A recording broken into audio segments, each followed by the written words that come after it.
Muy bien, vamos a leer todos el versículo 11, Efesios 4:11, todos juntos, adelante.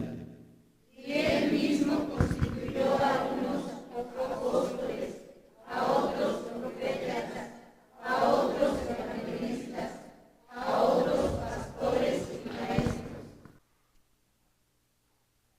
Bueno, el tema es titulado tal como su contenido, el quíntuple ministerio.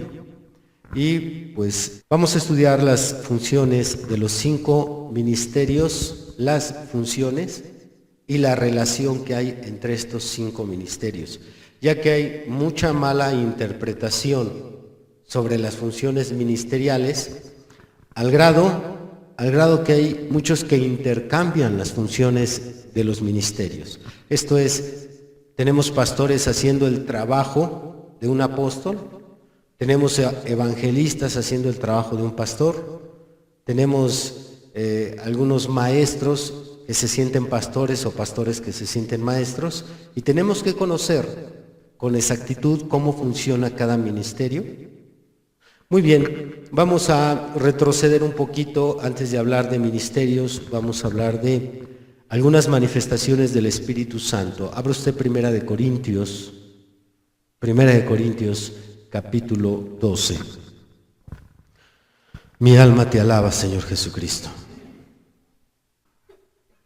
Antes de leer el pasaje, para darles una idea de en qué podría repercutir el confundir un ministerio, es como quien confunde un oftalmólogo con un optometrista. ¿Saben las diferencias? Tal vez usted diga, pues es lo mismo, con que me vean los ojos. No es lo mismo, aunque ambos trabajan en ese campo, no es lo mismo. A ver, hermana, tráigame el micrófono, por favor, para que nos ayude aquí la hermana Antonieta, para ver esa diferencia. Repito, quien usa lentes debería de saber la diferencia. Adelante, hermana.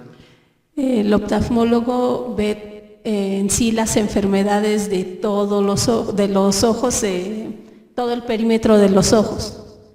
Y el optometrista solo la visión, la cantidad que tenemos para visualizar los objetos.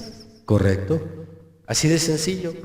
El optometrista nada más revisa que el ojo pueda ver bien, y si la visión está defectuosa, bueno, él ya va a recetar lentes. Pero el oftalmólogo se mete a los componentes del ojo, estudia, como dijo nuestra hermana, enfermedades, estudia cada órgano que compone el ojo, porque el ojo por dentro es muy complejo. Puede entrar en lo que es una cirugía. Entonces, uno dice, bueno, los dos están tratando el asunto del ojo, pero ojo, no es igual. Dile al de al lado, mucho ojo. Ok, 1 Corintios 12. 1 Corintios 12, versículo 4 al 6.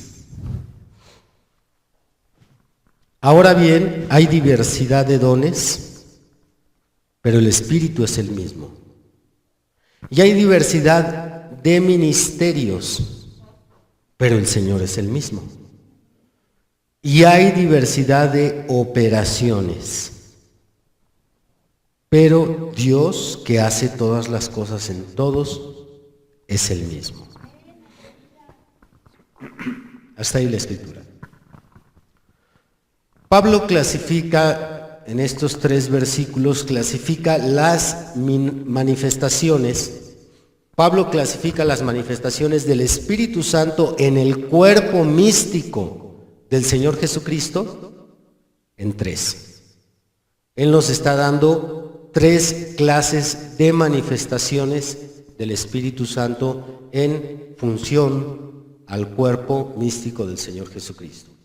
Él menciona que hay dones, menciona que hay ministerios y menciona que hay operaciones. 3 clases de manifestaciones. Estamos hablando que todas ellas las hace el mismo Espíritu, y el Espíritu reparte a cada uno como Él quiere. Ya sea que a este le dé una operación, a aquel le dé un don, a este otro le dé un ministerio, pero esas funciones solo se clasifican en 3. En Primera de Corintios, ahí del 8 al 10, el apóstol Pablo, usted puede leerlo ya con calma en casa, solo menciona de estas 3 funciones del Espíritu, solo menciona una lista completa de los dones. Una lista completa, del 8 al 10. Hay 9 dones.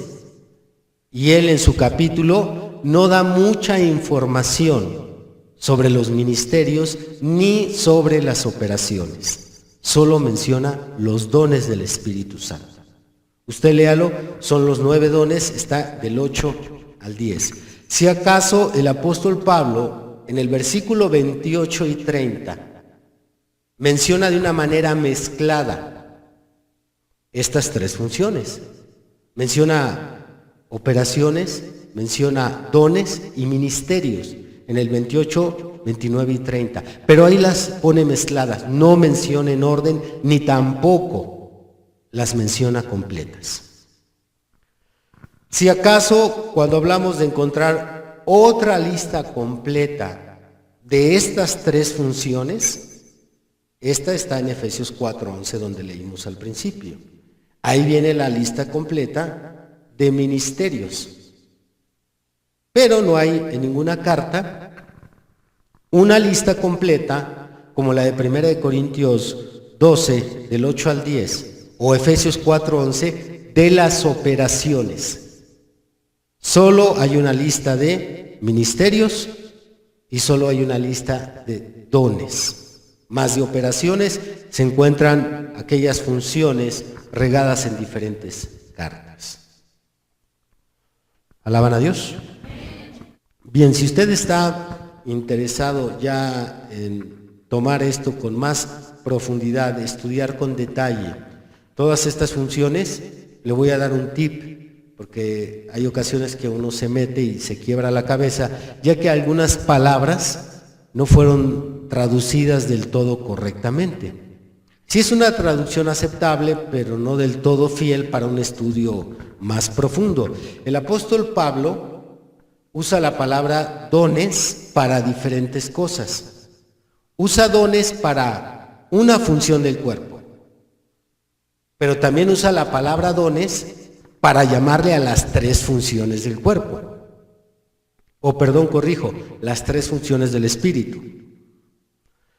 ¿Cuáles son las 3 funciones del Espíritu?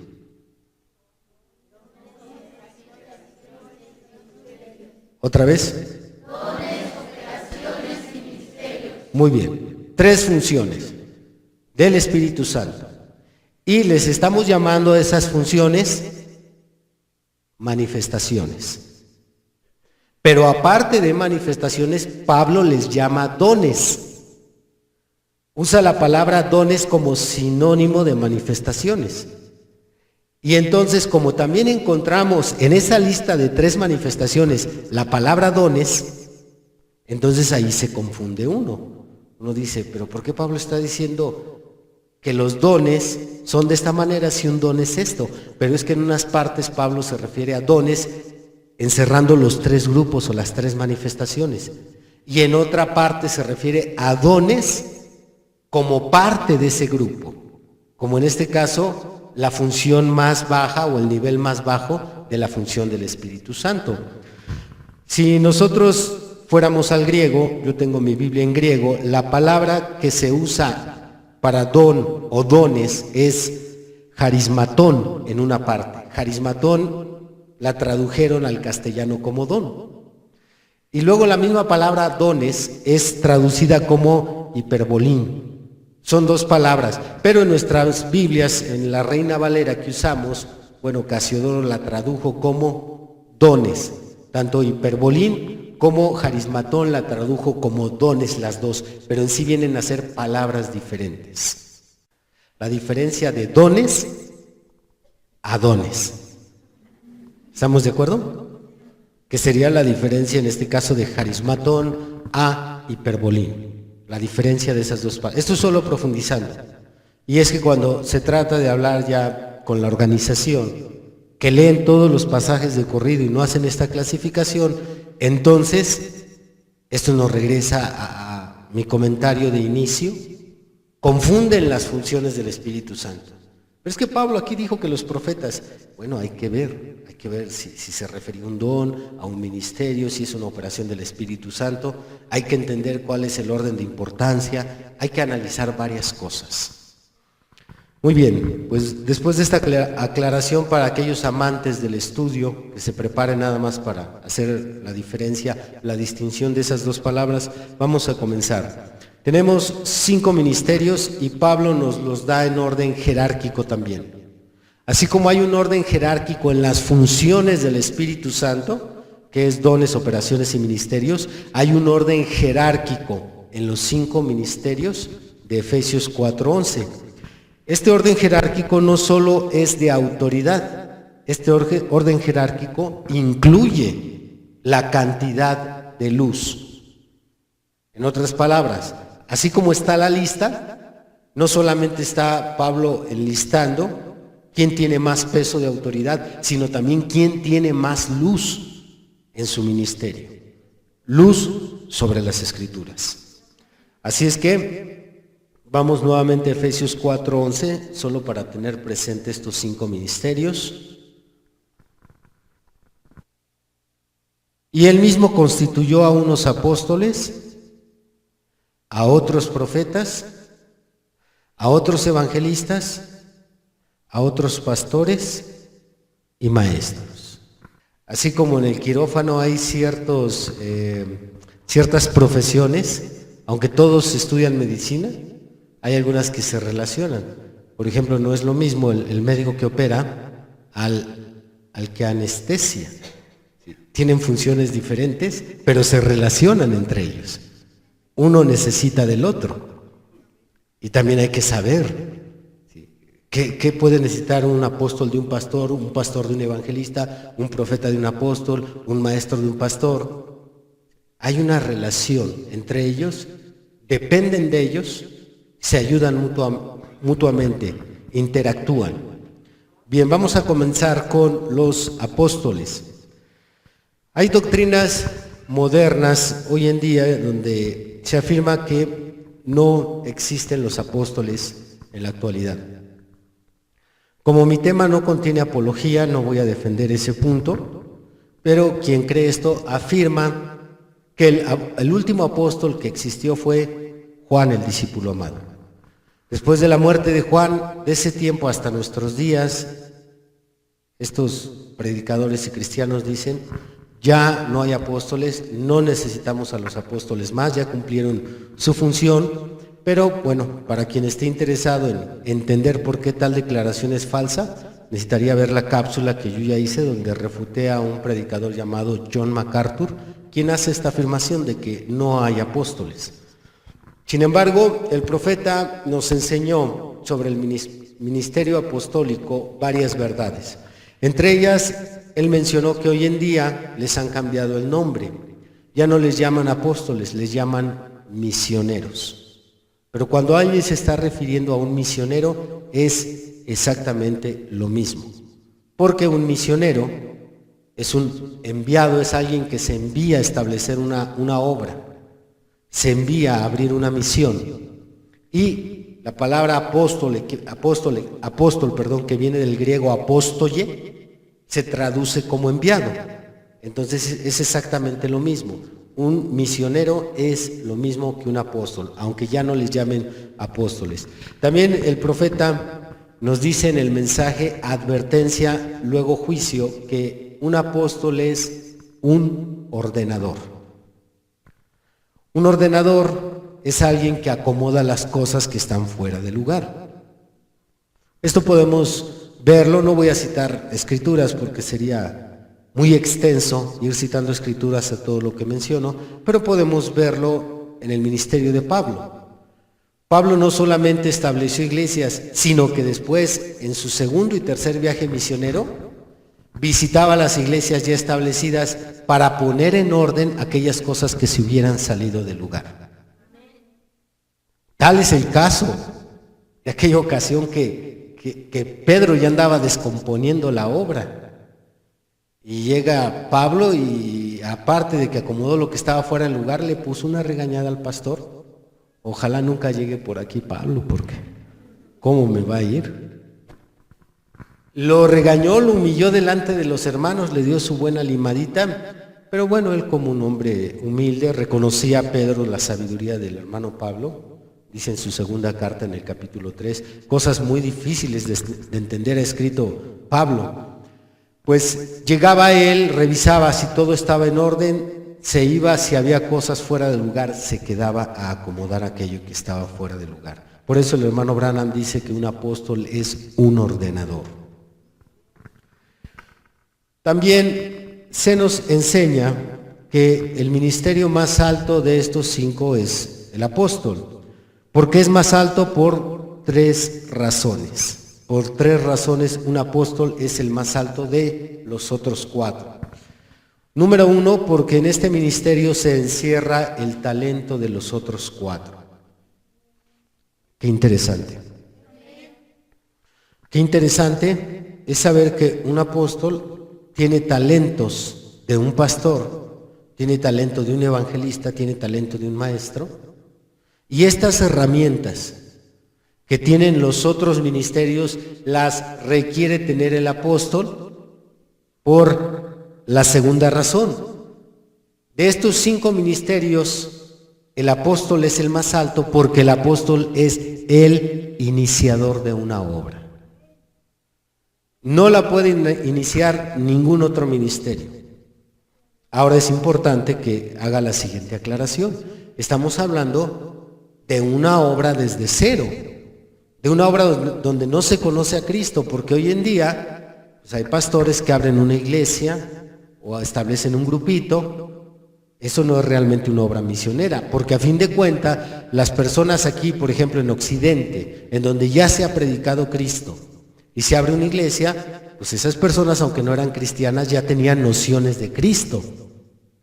Pero los verdaderos misioneros son los que llegan a lugares donde Cristo no ha sido predicado.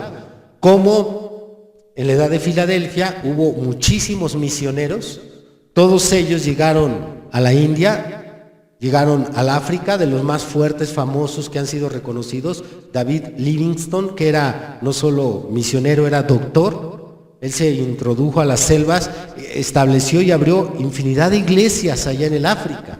Livingstone. William Carey, que tenemos su película, Una llama en la oscuridad, en la India, él le tocó desde cero, de la nada, donde no se conoce al Señor, donde no se sabe de Biblia. Eso es un verdadero misionero. Entonces, los otros 4 ministerios no tienen esta característica, no tienen la herramienta para iniciar una obra desde cero y quedarse ahí hasta que la obra crezca.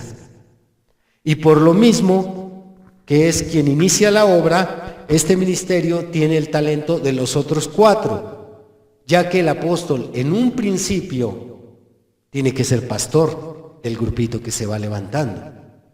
Tiene que ser maestro para poder establecer doctrina. Ahorita vamos a ver las funciones del maestro. Entonces, tiene herramientas que están en los otros 4 ministerios y eso lo hace un ministerio más especial, más grande, y por eso está en la lista está en el número 1 de la lista. Y en tercer lugar, porque este es el único ministerio que coordina con los otros 4.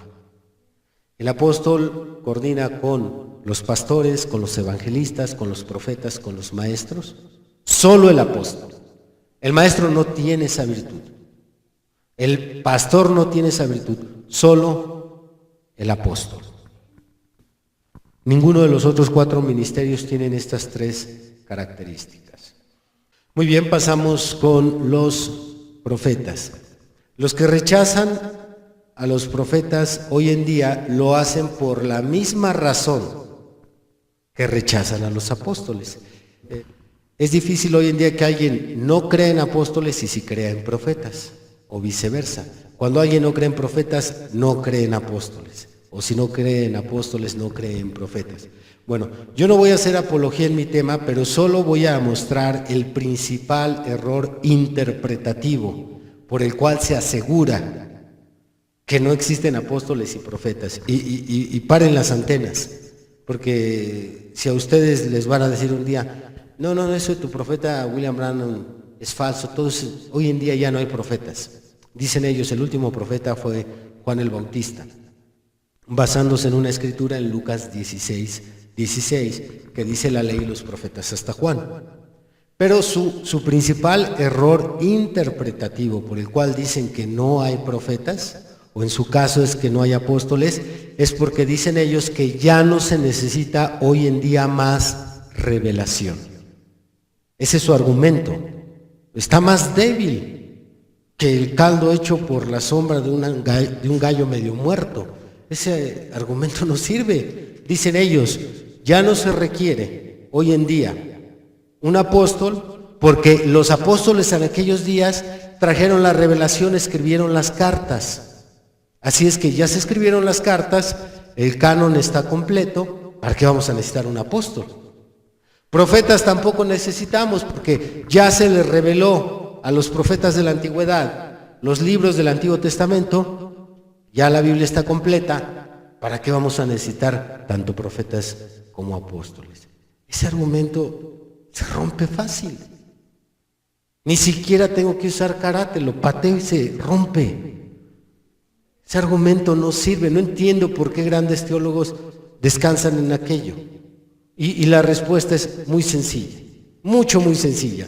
Y es, en mi cápsula yo uso, entre otros argumentos, Si el profeta solo fuera usado para escribir la Biblia, tendría sentido tal argumento. Pero el argumento falla porque un profeta no solo es usado para revelar y escribir el contenido de la Biblia, también un profeta es usado para decir eventos futuros o predecir eventos futuros, o para dar un mensaje directo a alguien. Así es que aunque el canon está completo, Dios todavía tiene mensajes para personas, para reyes, para naciones. Dios todavía tiene revelación a través de estos hombres, aunque no para agregarle a la Biblia. Entonces su error de ellos es limitar estos dos ministerios. El apóstol sirve nada más para esto y el profeta sirve para esto. Grave error. Usted lo puede ver con más detalle en la cápsula. Muy bien, vamos a ver de los profetas, solo voy a mencionar tres cosas. Primero, hay dos niveles de profetas. En la Biblia encontramos dos niveles de profeta, podemos verlos por toda la Escritura, tanto el Antiguo como el Nuevo Testamento, lo que es el profeta mayor y el profeta menor o profeta local. Esos son los dos niveles. Ambos son profetas, pero uno tiene un nivel mucho más alto y otro un nivel más bajo, porque el profeta mayor es el profeta levantado para profecía a todas las naciones, mientras que el profeta menor o local es un profeta levantado solo para una ciudad o para una iglesia local. Son los dos niveles de profecía. Los profetas mayores son aquellos que profetizaron a las naciones. En el Antiguo Testamento tenemos como ejemplo a Jeremías, tenemos como ejemplo a Isaías, tenemos como ejemplo a Ezequiel, quienes no solo le profetizaron a una persona o a una ciudad. Estos profetas, si ustedes leen sus libros, van a encontrar profecía para Egipto, profecía para Asiria, profecía para Siria, profecía para Jerusalén, profecía para diferentes naciones. Eran profetas mayores. Dios los levantó para traer luz y profecía al mundo entero. En el Nuevo Testamento, ¿qué mejor ejemplo? William Branham.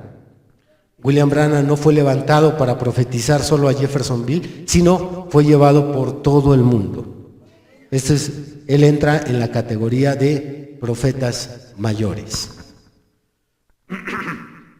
Profetas menores, que son para una ciudad o una iglesia local. Tenemos de ejemplos de profetas menores en el Antiguo Testamento. Tenemos a Natán. Natán solo profetizó para el rey y para la ciudad de Jerusalén. No fue enviado el profeta Natán a profetizar a otros lados. De hecho, incluso si usted es cuidadoso en leer la Escritura, se dará cuenta que era parte de la corte Natán. Él no fue enviado a otras naciones. Tenemos también como profeta menor a aquel profeta que amonestó a Jeroboam. Solo fue enviado a darle profecía de lo que estaba haciendo mal. Y después de ahí se fue a su casa, o se fue a la casa de aquel viejo profeta, y ya de ahí murió. Son profetas menores que entran nada más a la escena y salen de inmediato. No tienen mucho campo, ni tampoco mucho trabajo como los profetas mayores. En el Nuevo Testamento tenemos en la categoría de profetas menores a un profeta llamado Agabo, y tenemos a aquel profeta llamado Manaén, que trabajaba también en la corte de Herodes. ¿Alaban a Dios? Muy bien, lo siguiente es, el profeta es el profeta es aquel que trae el mensaje directo de Dios. Es el que pronuncia, así dice el Señor. Ningún otro ministerio puede pronunciar esta frase. Dios es muy exclusivista en las funciones ministeriales que Él ha establecido. Él no dice, oye, pues ya que no está el profeta, tú dile, ve y llévale el mensaje. No, Dios es tan exclusivista que no permite que nadie haga la función que le ha asignado a determinado ministerio. Y el profeta es el único que está capacitado para oír la voz de Dios, recibir la revelación de Dios y llevar el mensaje de Dios. Abra nuestra escritura más conocida para esta afirmación, que es el libro de Amós. Vamos a ver el libro de Amós, capítulo 3, verso 7. Porque no hará nada Jehová el Señor sin que revele su secreto a sus siervos los profetas. Si el león ruge, ¿quién no temerá? Si habla Jehová el Señor, ¿quién no profetizará? Sabemos que a través de la historia, Dios ha mantenido ocultas ciertas verdades. No tenían el mismo conocimiento sobre Dios y sobre sus planes en los días de Abraham. Pero después, en los días de los patriarcas, ya hubo más luz sobre Dios y sus planes. Llegado Moisés, hubo más luz. Y en la medida que va avanzando la historia del pueblo de Dios, va habiendo más luz. Pero esas cosas que estaban ocultas y luego se revelaron, el conducto, dice este pasaje, es el profeta. Lo secreto, lo que no se conocía. Israel nunca se imaginó. Nunca le pasó por su mente que Dios iba a dejarlos a ellos como nación escogida y se iba a ir sobre los gentiles, por cuanto ellos sabían que los gentiles eran aborrecidos por Dios. Eran paganos, tenían muchos dioses. Así es que a ellos nunca les pasó por la mente, pero llegó un tiempo en que se les reveló, y esa revelación tuvo que venir a través de un profeta. Entonces, lo oculto, llegado el tiempo de revelarse, el ministerio que Dios escoge no es el pastor. Cuidado cuando el pastor dice, así dice el Señor, a traer una profecía de tipo de iglesia, no, porque aún hoy en día necesitaríamos un profeta para un evento futuro, porque ese es el ministerio escogido.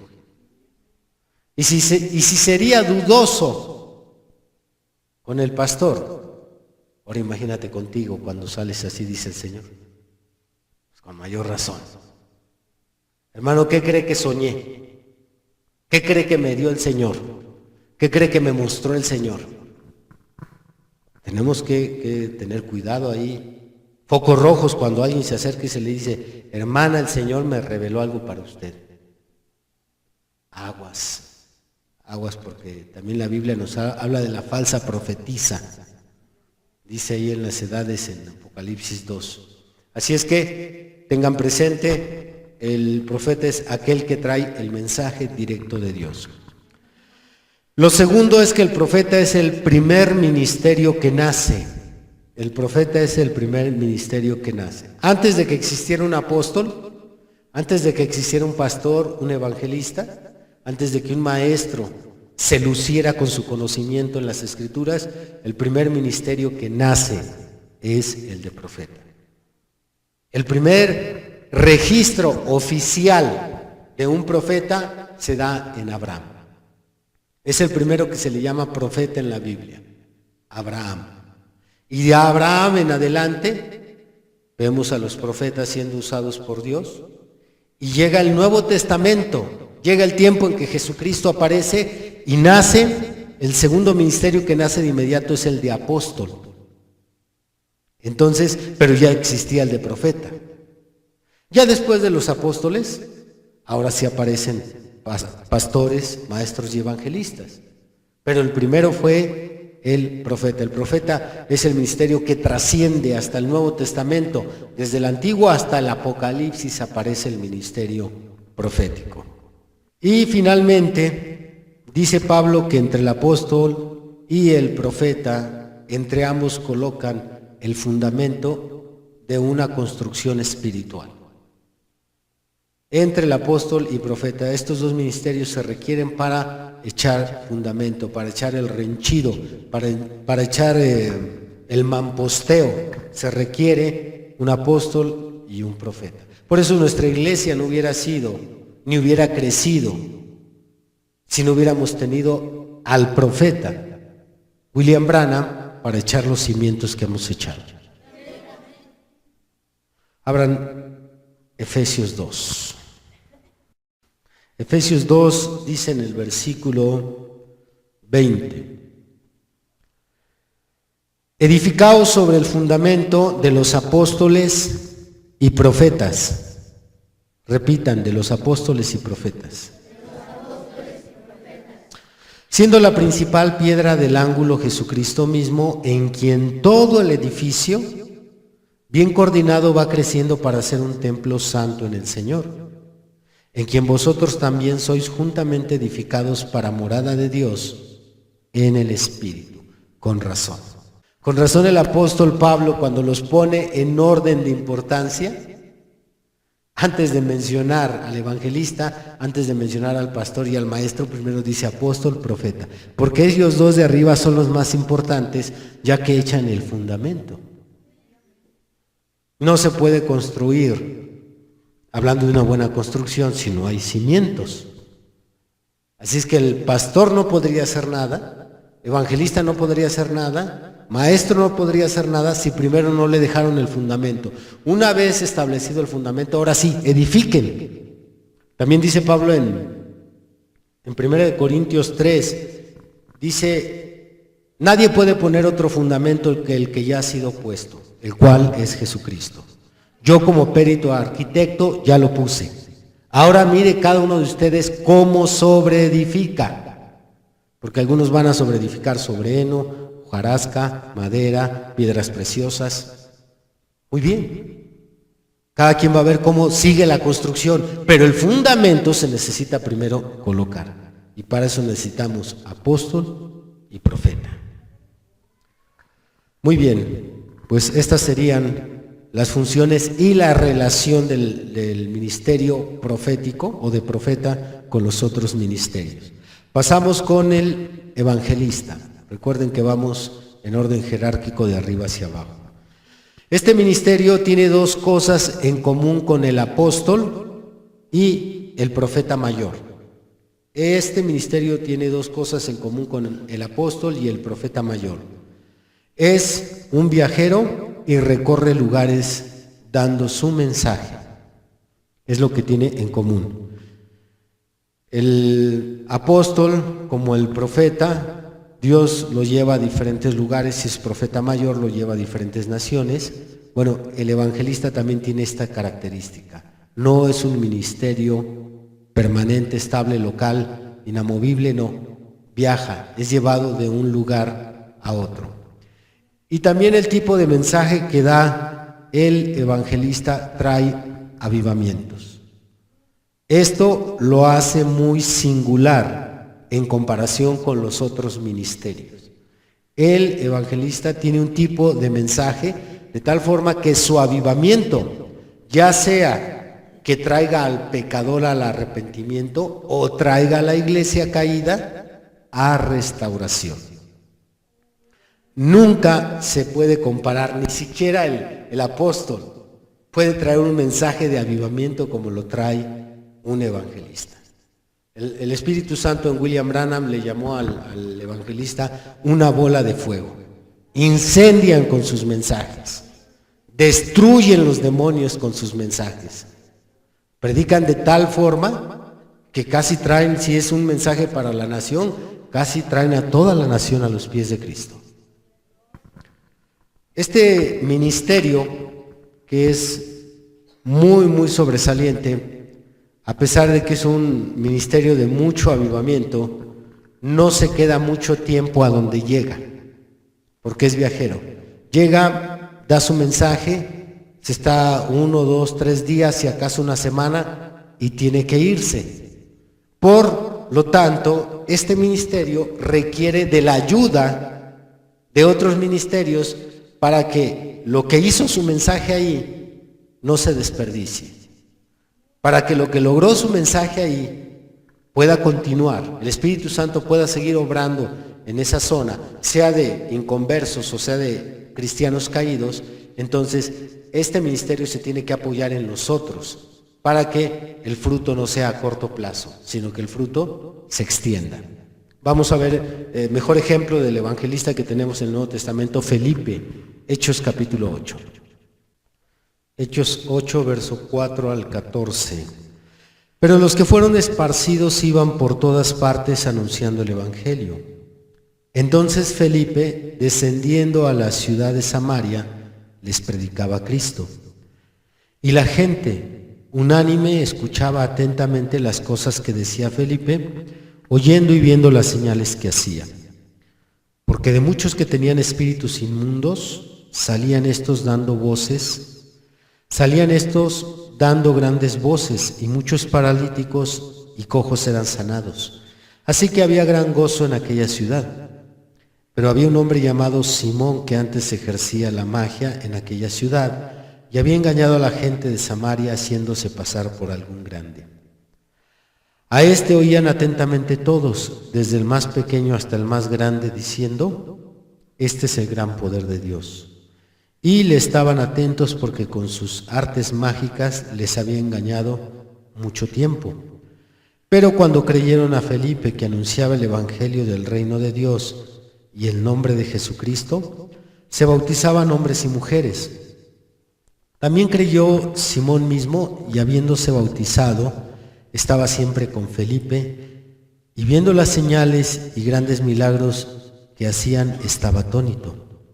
Cuando los apóstoles que estaban en Jerusalén oyeron que Samaria había recibido la palabra de Dios, enviaron allá a Pedro y a Juan. No se trataba de que Pedro y Juan le iban a quitar la pelota a Felipe, porque el hermano Branham dijo que los ministerios no debemos de hacer eso. Si el hermano Carlos está levantando una obra, ¿a qué voy yo a donde él ya está levantando una obra y le robo aquello? No, eso es quitarle el balón. Tenemos que orar por él, hacerle llegar material, apoyarlo, que él, que trae la pelota, siga adelante. Pero Pedro y Juan no vinieron a quitarle la pelota a Felipe. Lo que pasa es que Felipe dio su mensaje, trajo una cantidad de almas, pero no tenía las herramientas para darle continuidad a la obra. Él solo era un evangelista. ¿Qué se requería? Un apóstol. Así es que trajeron 2 apóstoles de Jerusalén para que ellos le dieran continuidad a lo que había comenzado. Por eso hay algunos hermanos y hermanas que han sido usados aquí en la iglesia, no tanto como evangelistas, pero han hecho el trabajo de un evangelista, para que no se me vayan a emocionar, para que no se acomode usted el saco. Hermano, mencione mi nombre.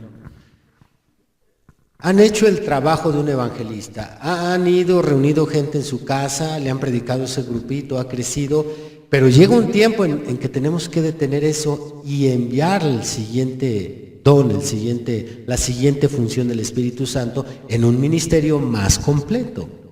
Y no solamente es reunir a la gente y ya, porque pues, ha habido muchos grupos que se han formado, han crecido, pero se han desintegrado. ¿Por qué? ¿Qué es lo que le faltaba? ¿Ya lo dijeron? Los cimientos, buenos cimientos para que no se cayera. Dijo Jesús que si la casa se hace en piedra, que es buen cimiento, la casa va a permanecer, no importa qué duro pegue el diablo.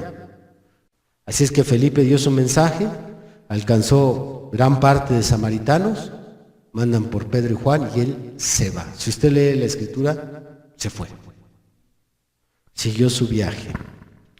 También podemos decir del evangelista lo siguiente: la unción que viene sobre sus mensajes es inigualable. Nadie condena tan efectivamente el pecado como el evangelista. Es el instrumento adecuado de Dios para producir el arrepentimiento. Aquí tenemos en algunos temas esa unción, pero una cosa es la unción y otra cosa es el vaso que porta la unción. Ejemplos en la historia, aparte de Felipe, creo que uno de los evangelistas que nunca han sido igualados, Charles Finney, este hombre de América, según sus biógrafos cuentan que cuando él predicaba en un auditorio y probando solamente el sonido del auditorio, no predicando, sino entraba al auditorio para revisar que todo estaba bien, cuando él probaba el sonido y gritaba arrepiéntanse, los que estaban ahí sentían aquella unción, producía su voz algo en ellos.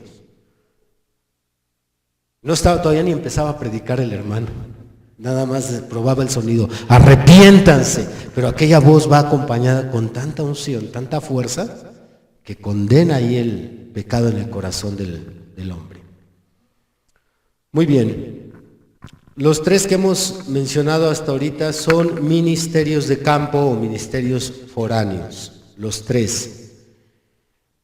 Viajan visitando lugares, eso no se necesita demostrar con versículos, se ve por la historia ministerial de la iglesia. Y los dos siguientes misioneros, los dos siguientes ministerios que vamos a ver son estrictamente locales, pastor y maestro. Son locales. Vamos a comenzar con el pastor. Pastor, aparte de lo que ya dijo el profeta de este ministerio, quiero agregar que el pastor es el esposo espiritual de la iglesia y también es al mismo tiempo el padre de familia de la iglesia. Estas dos funciones familiares en lo natural dibujan muy bien la tarea de un pastor local. También el hermano Branham mencionó que no hay una autoridad más alta en la iglesia local que el pastor. Una autoridad más alta en la iglesia local no la hay, es el pastor. No puede llegar el apóstol, no puede llegar el evangelista a mandar en esa iglesia, no puede llegar ni siquiera el profeta a mandar.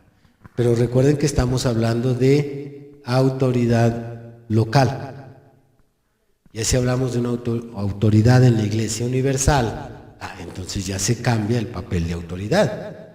Pero de autoridad local, el más alto es el pastor.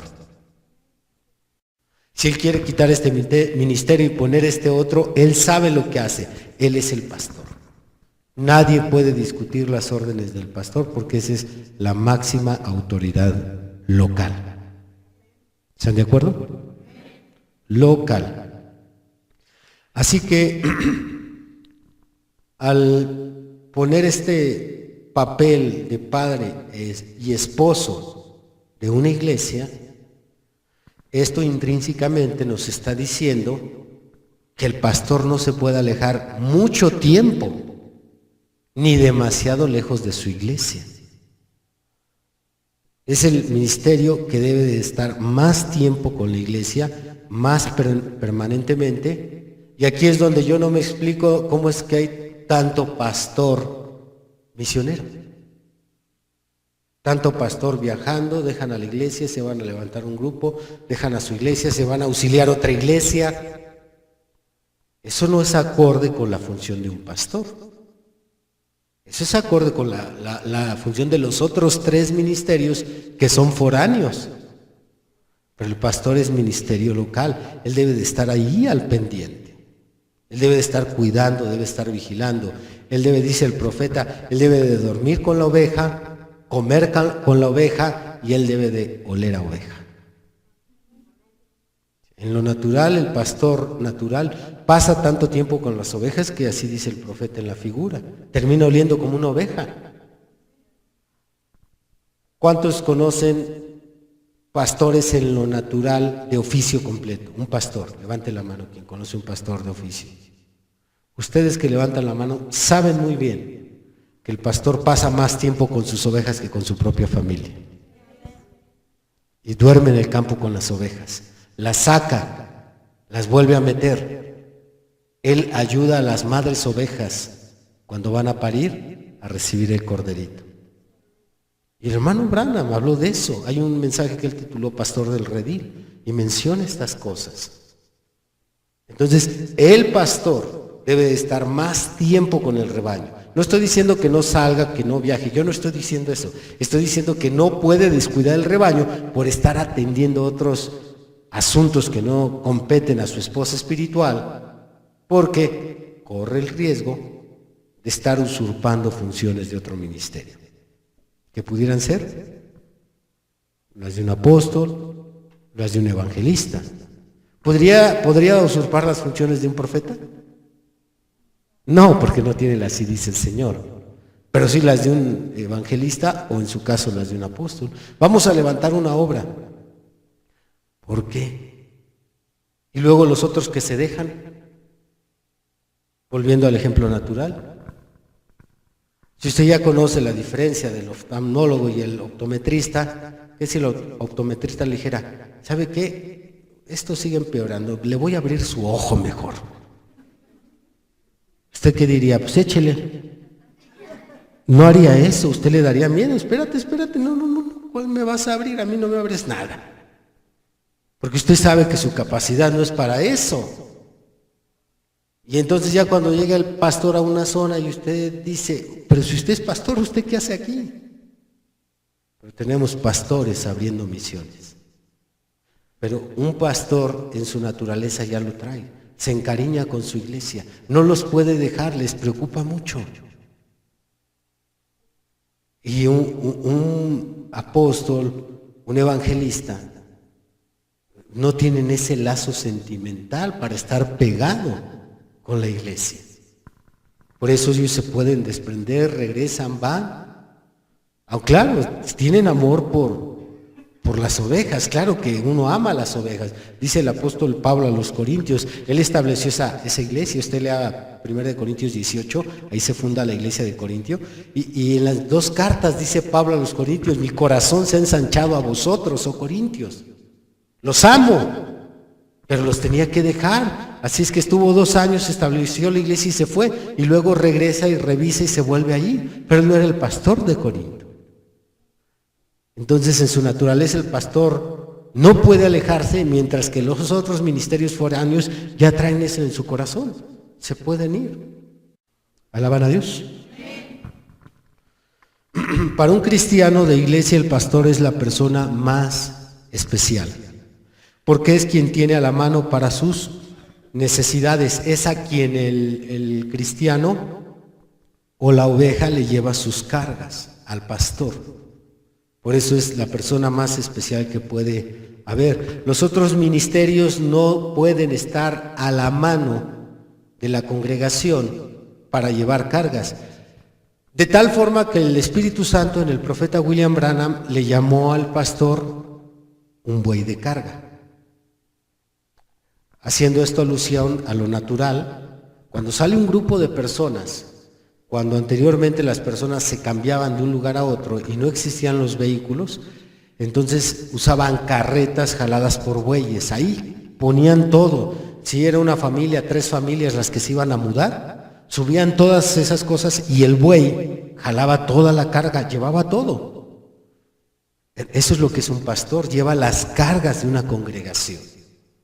La oveja va y le deja sus cargas al pastor y el pastor le da descanso con sus consejos, con su apoyo, con sus oraciones, le da descanso. Y entonces la oveja está contenta, está feliz porque tiene a alguien siempre a la mano. Por eso los pastores no deben de ausentarse por mucho tiempo. Vuelvo a reincidir en este punto. Pastores que están haciendo de misioneros, la están jugando de evangelistas. O es pastor o es misionero. Hay una doctrina en el mensaje que aseguran que puede haber pastor misionero. Yo hice 2 cápsulas donde ya refuté ese punto. Y el hermano ya nunca respondió. Me quiso dar algunos ejemplos en el hermano Branham y en Pablo, y ya le dije, hermano, pero eso es una excepción. Y no puedes tomar una excepción y violar la regla general, según la lógica. Esa se llama la falacia de generalización, generalización precipitada. Violar una regla general por poner o anteceder excepciones. Y ellos querían usar al hermano Branham y a Pablo para decir, ve cómo sí puede haber un pastor misionero. No, esa es la excepción. Y hay una razón por la cual Pablo fue pastor misionero y el hermano Branham fue pastor misionero, pero son la excepción, no tenemos más casos en la Biblia. ¿Alaban a Dios? Bien, pero como prometí que no iba a hacer apología, dejamos ese punto aparte. Pasamos muy bien al maestro. El maestro, en otras versiones aparece, ahí en Efesios 4:11, no maestros, sino doctores, pero es lo mismo. Maestro o doctor, hablando en términos teológicos. Este ministerio es el más importante para la doctrina, el ministerio de maestro. Nadie conoce la Biblia tan bien en una congregación como el maestro. Ni siquiera el pastor iguala su conocimiento y profundidad en el estudio de la Biblia como un maestro. Incomparable ese ministerio, hablando de lo que es el conocimiento y dominio de la Biblia. De hecho, un pastor que tenga un maestro en su iglesia debería de consultar a su maestro para corroborar ciertas verdades bíblicas. Él puede ser la autoridad, sí, ciertamente, pero cuando se trata de dominar la doctrina bíblica, el maestro lo deja por mucho atrás al pastor, porque el pastor solo es un cuidador, así como el apóstol es un ordenador. El pastor es un cuidador, cuida al rebaño, lo ama, lo alimenta, vela por él, lleva sus cargas, pero no se mete con esa profundidad a la Biblia como el maestro. Este ministerio es lo que distingue el conocimiento y el dominio de la Biblia a los otros 4. Entonces, los maestros, podemos decir que al ser también ministerios locales, son de auxilio para colocar o establecer las principales creencias de una congregación. Esto se puede hacer gracias a un maestro. Si no hay un maestro en una congregación, por lo tanto no hay doctrina. Y si no hay doctrina, no hay un crecimiento ordenado en la congregación. Algunos con 3, 5 años no saben ni qué es el arrepentimiento, no conocen la forma correcta de bautizarse, no saben la manera correcta de orar. Todas estas cosas que son parte de la doctrina, solo son posible entenderlas, dominarlas, gracias al ministerio de un maestro. ¿Alaban a Dios? Tenemos a un varón que califica en la Biblia con este ministerio. Se llama Apolos. Está también ahí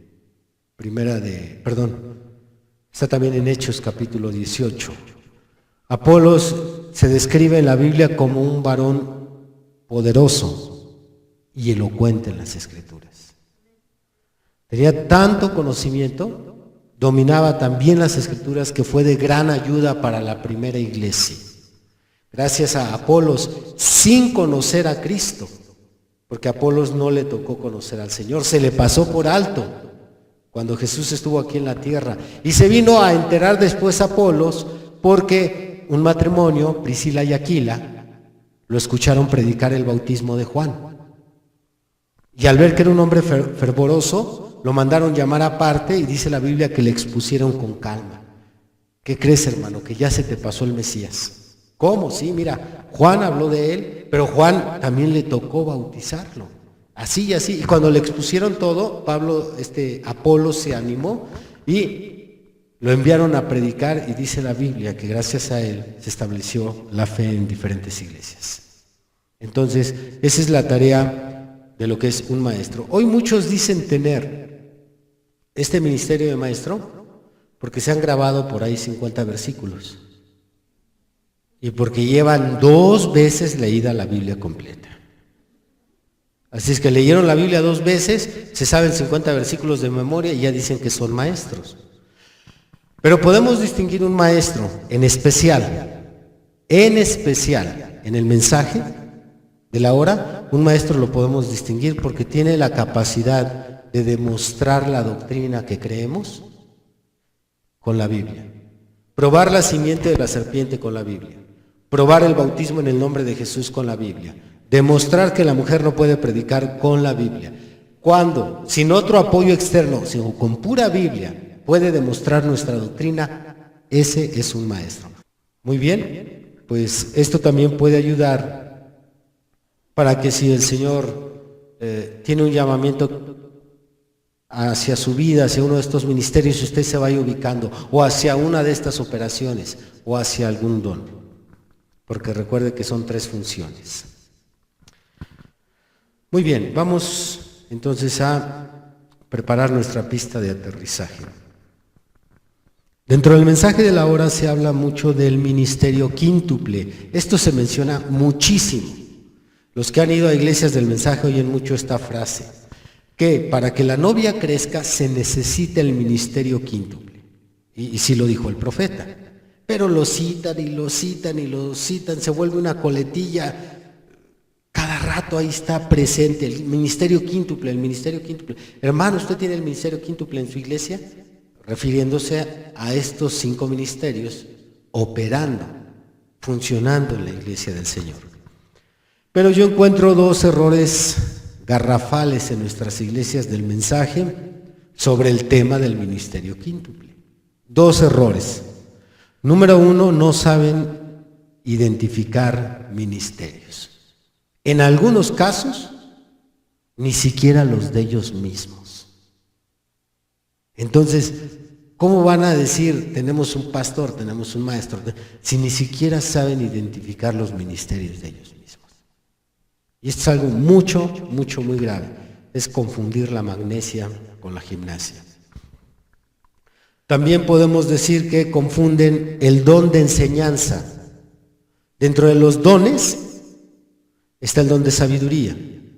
Y dentro de las operaciones, de lo cual ya no hablamos dones ni operaciones, dentro de las operaciones está el de ministrar la palabra.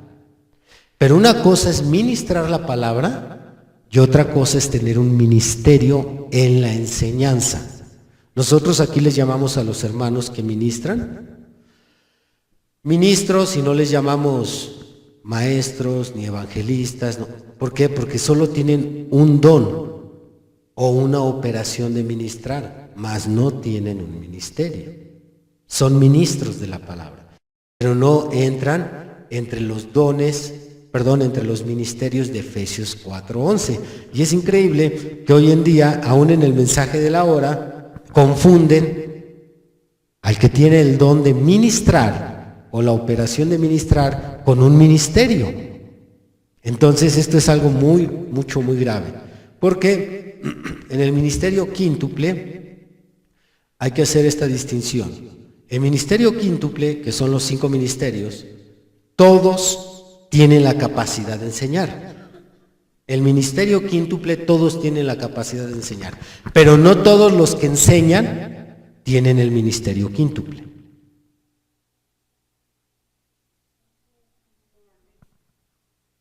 Ahí se da la confusión.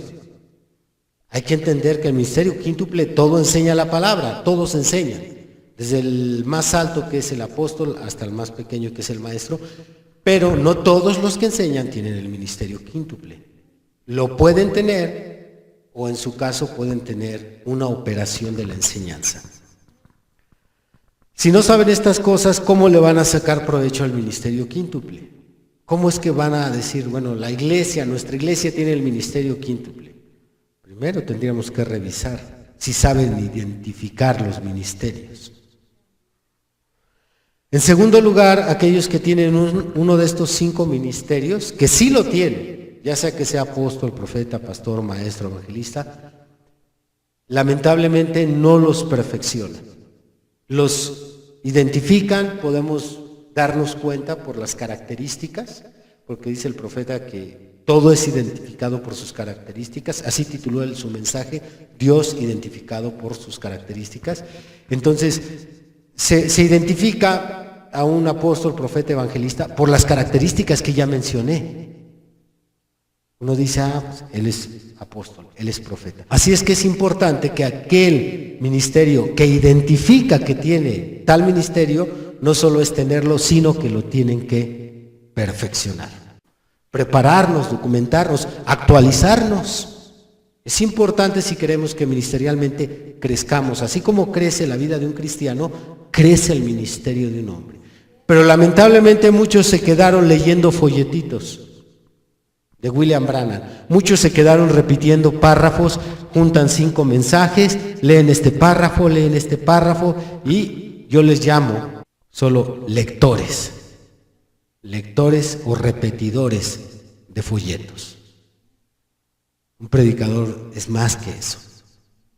Así es que es importante que quien tenga uno de estos 5 ministerios los perfeccione. Mi deseo es que este tema arroje luz sobre las congregaciones y sobre los ministerios para que podamos identificar y saber cómo funcionan y también saber cómo se relacionan unos con otros. Pónganse de pie.